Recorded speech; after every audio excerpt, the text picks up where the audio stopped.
मतों से जीतने वाले हैं। तो टेहरी जीतेंगे ना। तो आप सब जानते हैं, अभी आदरणीय किशोर उपाध्याय जी ने बताया, श्रीमती राजलक्ष्मी शाह जी, उनके पूर्वजों के बारे में और उनकी पृष्ठभूमि के बारे में।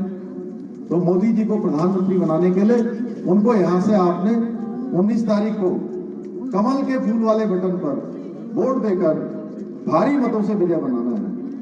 भाइयों बहनों, हम सब जानते हैं कि आज मोदी जी के नेतृत्व में देश किस तेज गति से आगे बढ़ रहा है।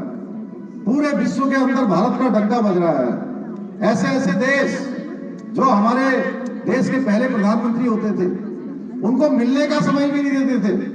3-3 दिन उन देशों में रहकर आ जाते थे, लेकिन प्रधानमंत्री को भी समय नहीं देते थे।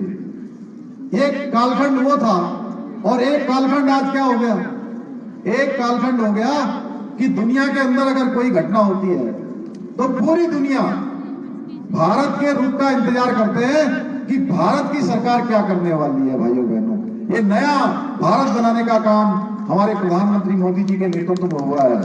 भाइयों बहनों, आज भारत की तरक्की देखकर यूरोप और अमेरिका के लोग भी अचंभित हैं कि जिसे कभी वो कहते थे सफेरों का देश है, कभी मांगने खाने वालों का देश है, आज वो देश तरक्की के नए कीर्तिमान स्थापित कर रहा है। आज डिजिटल इंडिया हो, स्किल इंडिया हो, मेक इन इंडिया हो, ऐसे अनेक कार्यक्रम आज जो देश के अंदर चल रहे हैं, क्योंकि मोदी जी ने गरीबी को जड़ से उखाड़ फेंकने का संकल्प लिया है। भाइयों बहनों, इसने अनेक योजनाएं उन्होंने शुरू करी, ऐसी ऐसी योजनाएं शुरू करी जिन योजनाओं से सीधे गरीबों को लाभ पहुंचता हो, युवाओं को लाभ पहुंचता हो, महिलाओं को लाभ पहुंचता हो, किसान भाइयों को लाभ पहुंचता हो। अगर मैं उन योजनाओं के बारे में विस्तार से जाऊंगा तो बहुत देर हो जाएगी, मुझे उसमें विस्तार में नहीं जाना है। आप सब जानते हैं आज किसानों के लिए कौन सी योजना है। किसान सम्मान निधि चल रही है, महिलाओं के लिए लखपति दीदी बनाओ योजना, इज्जत घर किस प्रकार से देश के अंदर 12 करोड़ बनाए गए, प्रधानमंत्री आवास योजना, हर घर से नल जल योजना, आयुष्मान भारत योजना। अगर योजनाओं की बात करें तो योजनाएं हैं, जितनी उज्ज्वला योजना, गरीब कल्याण अन्न योजना, जन धन योजना, इन योजनाओं ने हर व्यक्ति के जीवन को बदलने का काम किया है। पहले के समय में भी योजनाएं बनती थी, लेकिन योजनाएं उनको ध्यान में रखकर नहीं बनती थी जिनको जरूरत है। कुछ लोगों को, कुछ वर्गों को ध्यान में रखकर केवल योजनाएं बना दी जाती थी। भाइयों बहनों, 2014 के बाद देश के अंदर एक वर्क कल्चर बनता है, कार्य व्यवहार बदला है, कार्य संस्कृति बदली है।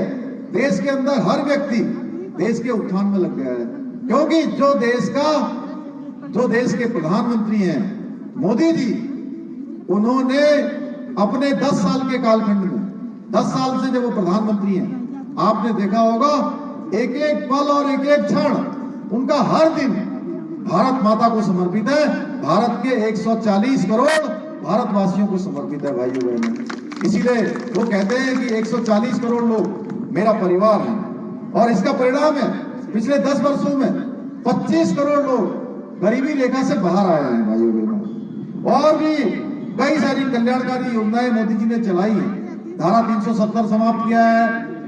जो कश्मीर के अंदर हम उत्तराखंड के लोग हैं, उत्तराखंड जहां देवभूमि है, अभी आदरणीय किशोर उपाध्याय जी कह रहे थे, ये गब्बर सिंह जी की धरती है, ये श्रीदेव सुमन की धरती है, ये जहां आंदोलनकारियों की धरती है, ये जहां देवभूमि है, देवभूमि के साथ साथ उत्तराखंड वीर भूमि भी है। भाइयों बहनों, देश की सीमाओं की रक्षा के लिए हमेशा सर्वोच्च बलिदान देने का काम देवभूमि के लोगों ने हमेशा किया है।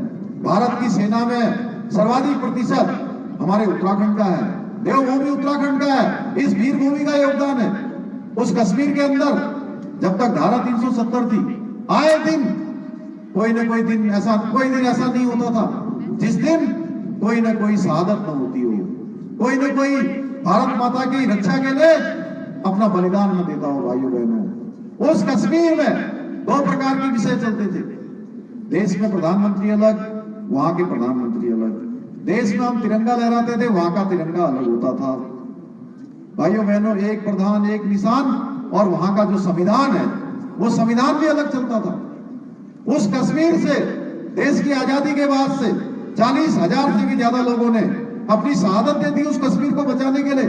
किस प्रकार से कश्मीरी पंडितों के साथ अत्याचार हुआ, किस प्रकार से अन्याय हुआ, किस प्रकार से उनको कश्मीर छोड़ना पड़ा, ये पूरे देश ने देखा, दुनिया ने देखा, लेकिन कभी उनकी सहायता के लिए कोई आगे नहीं आ पाया। आज ये हौसला, ये हिम्मत भी किसी ने करके दिखाई तो कश्मीर से धारा 300 समाप्त करने का काम भारत मां के लाल नरेंद्र मोदी जी ने किया। भाइयों बहनों, नरेंद्र मोदी जी ने किया। 3 तलाक का कानून देश के अंदर से हटाने का काम, मुस्लिम बहनों को छुटकारा देने का काम प्रधानमंत्री मोदी जी ने किया। जो बांग्लादेश में, पाकिस्तान में, अफगानिस्तान में जो हिंदू भाई रहते हैं, बौद्ध भाई रहते हैं, ईसाई भाई रहते हैं, पारसी रहते हैं, सिख रहते हैं, उन सबको वहां जिस प्रकार से उत्पीड़न का शिकार होना पड़ता था वो हम लोगों ने आए दिन देखा।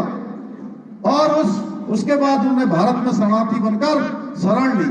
उनको भी जीने का अधिकार, सम्मान पूर्वक रहने का अधिकार, भारत की नागरिकता देने का अधिकार भी किसी ने किया। उनके दुख दर्द को साझा करने का काम किया, उनको मलहम लगाने का काम किया, उनके जीवन को आगे बढ़ाने का काम किया। ये काम भी मोदी जी ने किया। भाइयों बहनों, इसी प्रकार से आज देश के अंदर अगर कोई दुश्मन हमारी ओर आंख उठाता है तो उसको भारत की सेना मुंहतोड़ जवाब देने का काम करती है, क्योंकि सेना का मनोबल आज ऊंचा है। भाइयों बहनों, सैनिकों के लिए अच्छे हथियार मिल रहे हैं, सैनिकों को अच्छे बूट मिल रहे हैं, अच्छे उपकरण मिल रहे हैं, और कोई गोली आती है तो गोली का जवाब देने के लिए अब कोई आदेश नहीं लेना पड़ता है। गोली का जवाब गोलों से देने का काम आज भारत की सेना करती है, क्योंकि मोदी जी ने आदेश दिया है कि अगर कोई गोली आएगी तो उसके लिए कोई आदेश नहीं लेना होगा। गोली का जवाब गोलों से देने का काम भारत की सेना करेगी। भाइयों बहनों, और हम सब जानते हैं राम मंदिर एक हमारे लिए, हमारे आराध्य देव भगवान राम, हम सब चाहते थे। गली गली में घूम घूम के हम लोग नारा लगाते थे ना गोविंद? लगाते थे कि नहीं लगाते थे? बताइए। कहते थे राम लला हम आएंगे, मंदिर वहीं बनाएंगे। भाइयों बहनों, जब हम कहते थे राम लला हम आएंगे, मंदिर वहीं बनाएंगे, तो कुछ लोग कहते थे कि तिथि नहीं बताएंगे। अब तिथि भी बता दी, राम मंदिर भी बना दिया। भाइयों बहनों, तिथि बताकर आमंत्रण भी दे दिया, निमंत्रण भी दे दिया कि आइए आप लोग। वो राम मंदिर में उस प्राण प्रतिष्ठा के कार्यक्रम में ससम्मान सबको बुलाया गया, लेकिन वहां कौन पहुंचता? वहां तो वही पहुंचता जिसके ऊपर भगवान राम की कृपा होती। भाई, ये 8 तस्वीरें देख रहे हैं आप, जहां पहली तस्वीर है प्रधानमंत्री मोदी के चुनावी प्रचार की। नवादा में प्रधानमंत्री ने जनसभा से कांग्रेस को निशाने पर लिया। वहीं दूसरी तरफ है अमित शाह के असम दौरे की। ये तस्वीरें देख सकते हैं आप, प्रधानमंत्री का तूफानी प्रचार प्रसार। और दूसरी तस्वीर जिसका हम जिक्र कर रहे हैं असम में, ये अमित शाह का। और तीसरी जो तस्वीर है वो सपा के मुख्तार प्रेम का। अखिलेश यादव ने मुख्तार के घर जाकर अफजाल अंसारी से मुलाकात की। तो वहीं चौथी खबर है आम आदमी पार्टी के उपवास की। ये तस्वीरें देख सकते हैं आप, चौथी। और पांचवी रामनवमी पर मचे घमासान की। और 4 करोड़ कैश बरामद हुआ, ये तस्वीर आप देख सकते हैं। और जंतर मंतर पर उपवास, ये आम आदमी पार्टी का देख सकते हैं। छठी तमिलनाडु से, जहां करोड़ों का कैश बरामद किया गया है। 7वीं तस्वीर इजराइल हमास युद्ध को लेकर ऋषि सुनक के बयान की। और आखिरी और अंतिम जो तस्वीर है, 8वीं तस्वीर आप देख सकते हैं, वो अफगानिस्तान में भूकंप से आए तबाही की।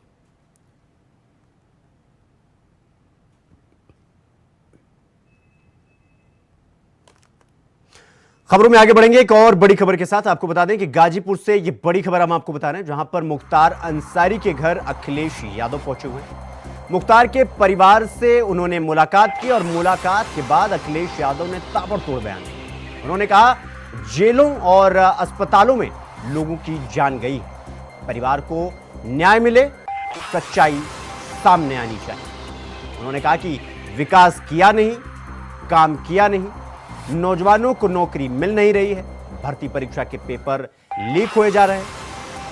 और साथ ही उन्होंने कहा कि इनके परिवार का योगदान बहुत बड़ा मुख्तार के तो मुख्तार के दादा नाना का आज़ादी में योगदान रहा है, ये कहना है सपा सुप्रीमो अखिलेश यादव का। ये परिवार गरीबों के दर्द में शामिल है, ये समाजवादी पार्टी के मुखिया अखिलेश यादव का ये कहना है। तो मुलाकात के बाद अखिलेश यादव का ये बयान है जो अभी मैंने आपको बताया कि मुख्तार की उन्होंने कहा कि भर्ती परीक्षा का पेपर लीक हो रहा है, लोगों की जेलों में मौत हो रही है। मैं परिवार के सभी सदस्यों से मिला हूं और इस दुख की घड़ी में मैं परिवार के सदस्यों से मिलकर के जा रहा हूं, परिवार का दुख बांटने।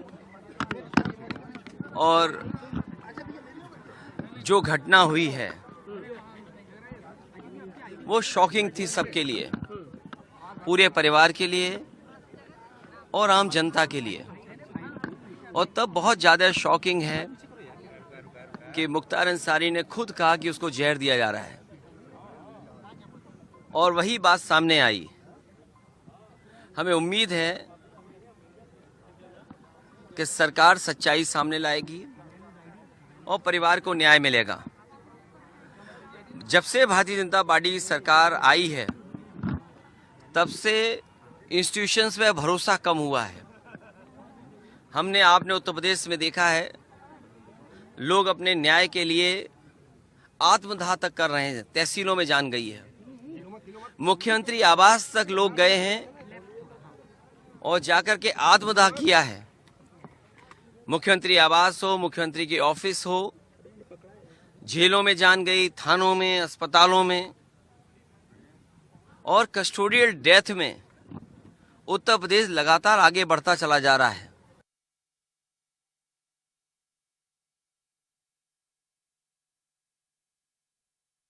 देखिए, श्री अखिलेश यादव जी की जो राजनीति है यह वोट बैंक की राजनीति है और वोट बैंक की राजनीति को जनता ने नकार दिया है। राष्ट्रवाद और विकासवाद के रास्ते पर जब देश और प्रदेश चल पड़ा है तो तुष्टीकरण नहीं चलेगा, कमल खिलेगा और फिर एक बार प्रचंड बहुमत की मोदी सरकार बनेगी। मैं यह मानता हूं कि उनके मन में श्रद्धा है कि वोट प्राप्त करने का लालच है, मैं नहीं जानता हूं, लेकिन मैं ये जरूर जानता हूं कि गाजीपुर लोकसभा हो और चाहे उत्तर प्रदेश की 80 की 80 लोकसभा हो, वहां भारतीय जनता पार्टी और गठबंधन के जो प्रत्याशी वही जीतेंगे। तो खबरों में आगे बढ़ेंगे। एक और बड़ी खबर के साथ आपको बता दें, यह खबर लखनऊ से है और सूत्रों के हवाले से यह खबर हम आपको बता रहे हैं। समाजवादी पार्टी एक और जगह से अपना प्रत्याशी बदल सकती है, यह सूत्रों के हवाले से यह खबर हम आपको बता रहे हैं। इलेक्शन की ब्रेकिंग न्यूज हम आपको बता रहे हैं, इलेक्शन से जुड़ी हुई सूत्रों के हवाले से यह खबर है कि समाजवादी पार्टी एक और जगह से अपना प्रत्याशी बदल सकती है। लोकसभा चुनाव का सपा लखनऊ से प्रत्याशी बदल सकती है। रविदास मेहरोत्रा अभी समाजवादी पार्टी के प्रत्याशी हैं, तो रविदास मेहरोत्रा को बदल सकती है समाजवादी पार्टी, सूत्रों के हवाले से ये खबर आ रही। तो एक और बड़ा बदलाव हमें लोकसभा चुनाव के कैंडिडेट, समाजवादी पार्टी के कैंडिडेट के रूप में देखने को मिल सकता है, सूत्रों के हवाले से यह खबर है। आपको बता दें कि ऐसी कई सीटें हैं जहां पर समाजवादी पार्टी अपने नेताओं के नाम यानी अपने प्रत्याशियों के नामों का बदलाव कर चुकी है या करने वाली। तो ये सूत्रों के हवाले से हम ये खबर बता रहे हैं कि समाजवादी पार्टी लखनऊ से जो प्रत्याशी है समाजवादी पार्टी की सीट से रविदास मेहरोत्रा, उनको बदल सकती है। इस खबर पर हमारे साथ आसिफ जुड़ गए हैं लखनऊ से। आसिफ, अब सुनने में आ रहा है कि रविदास मेहरोत्रा, सूत्रों के हवाले से यह खबर है कि अब उनको भी समाजवादी पार्टी बदलने जा रही है। जी बिल्कुल शुभम, बता दूं कि समाजवादी पार्टी में अब भी कंफ्यूजन की स्थिति बरकरार है और यही वजह है कि लगातार प्रत्याशियों के टिकट काटे जा रहे हैं। मेरठ की बात करो तो मेरठ में पहले भानु प्रताप का टिकट कटा, उसके बाद अतुल प्रधान को दिया गया और अतुल प्रधान का भी टिकट काटकर अब दूसरा प्रत्याशी सामने खड़ा कर दिया गया है। तो ऐसे में यह कहा जा सकता है कि जिस तरह से अभी तक समाजवादी पार्टी में 9 प्रत्याशियों यानी 9 सीटों पर प्रत्याशी बदले जा चुके हैं और 10वां की बात करें तो 10वां राजधानी लखनऊ की अहम सीट मानी जाती है जी। रविदास मेहरोत्रा को यहाँ से लोकसभा प्रत्याशी घोषित किया गया है। लेकिन सूत्रों का यह बड़ा दावा है कि समाजवादी पार्टी प्रमुख अखिलेश यादव रविदास मेहरोत्रा की चुनावी रैली और चुनाव प्रचार से बेहद नाराज हैं और यही वजह है कि उनका भी टिकट जल्द ही कट सकता है, क्योंकि समाजवादी पार्टी प्रमुख अखिलेश यादव ने रविदास मेहरोत्रा पर भरोसा जताया था। लेकिन जिस तरह से उनका चुनाव प्रचार चल रहा है, लोग उनसे दूरी बना रहे हैं, जो आम मतदाता हैं उनसे दूरी बना रहे हैं। और यह खबर जब अखिलेश यादव को पता लगी तो उन्होंने अब यह फैसला लिया है और हो सकता है जल्द ही रविदास मेहरोत्रा का टिकट कट सकता है। वही बता दूं कि सामने राजनाथ सिंह हैं जो काफी मजबूत माने जाते हैं और लखनऊ में उनकी काफी पकड़ है। लेकिन रविदास मेहरोत्रा की बात करें तो यह महज एक विधायक है और इनकी एज भी ज्यादा हो चुकी है और इनके द्वारा लगातार कार्यकर्ताओं को नाराज भी किया जा रहा है। सूत्रों के यहाँ तक भी कहना है कि रविदास मेहरोत्रा को लेकर शिकायत की गई और जिसको सपा प्रमुख ने गंभीरता से लिया और कहा जा रहा है कि जल्द ही रविदास मेहरोत्रा को का पत्ता यहाँ से साफ कर दिया जाएगा। लेकिन फिलहाल जिस तरह से समाजवादी पार्टी में टिकट काटने को लेकर अंतरकला चल रही है, घमासान मचा हुआ है और कंफ्यूजन के चलते पार्टी के कार्यकर्ता भी पूरी तरह से कंफ्यूज हो गए हैं और यही वजह है कि जो धार मिलनी चाहिए समाजवादी पार्टी प्रत्याशियों को चुनाव को लेकर, यह जो है सपा जो है खुद टिकट बदल कर अपनी राह में कांटे बिछा रही है और जो राह है एकदम पथरीली होती चली जा रही समाजवादी पार्टी के लिए। जी आसिफ, बहुत बहुत धन्यवाद आपका हमारे साथ जुड़ने के लिए और जानकारी साझा करने के लिए।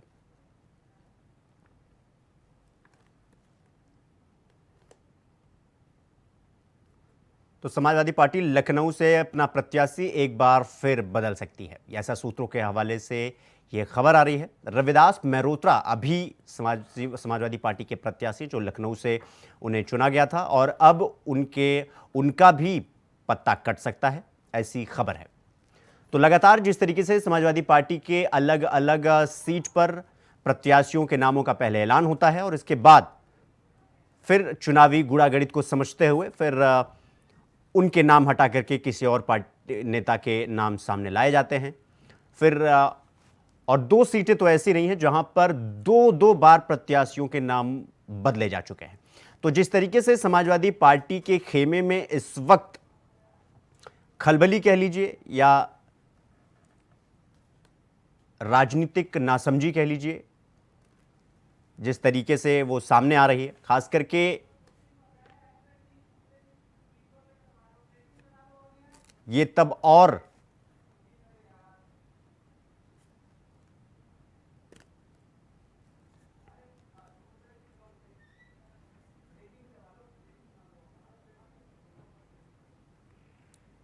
तो सूत्रों के हवाले से ये खबर हम आपको बता रहे हैं लखनऊ से, जहां लखनऊ से समाजवादी पार्टी के जो प्रत्याशी हैं रविदास मेहरोत्रा, उनका नाम हटाया जा सकता है और उनकी जगह पर किसी और को प्रत्याशी बनाया जा सकता है।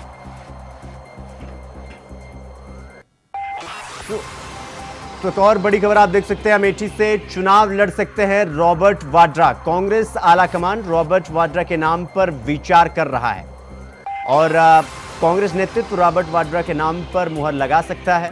प्रियंका गांधी के पति हैं रॉबर्ट वाड्रा। आपको बता दें कि स्मृति ईरानी के सामने प्रत्याशी हो सकते हैं रॉबर्ट वाड्रा। तो ये बड़ी खबर हम आपको बता रहे हैं अमेठी की सीट से। ये बड़ी खबर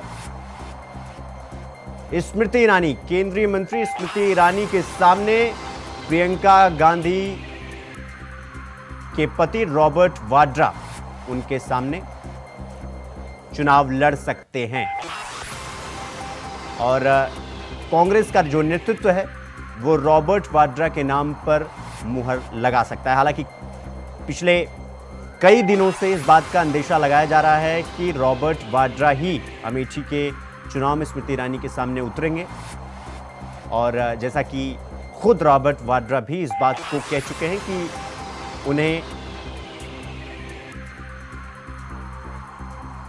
इस खबर पर हमारे साथ हमारे सहयोगी संजय यादव हमारे साथ अमेठी से जुड़ गए हैं। संजय, अगर तो अमेठी से रॉबर्ट वाड्रा को कांग्रेस पार्टी उतारती है तो स्मृति ईरानी के सामने क्या वो उतने प्रभावशाली या इतना जो टक्कर देने की बात कही जा रही है अमेठी में, वो देखने को मिल सकता है?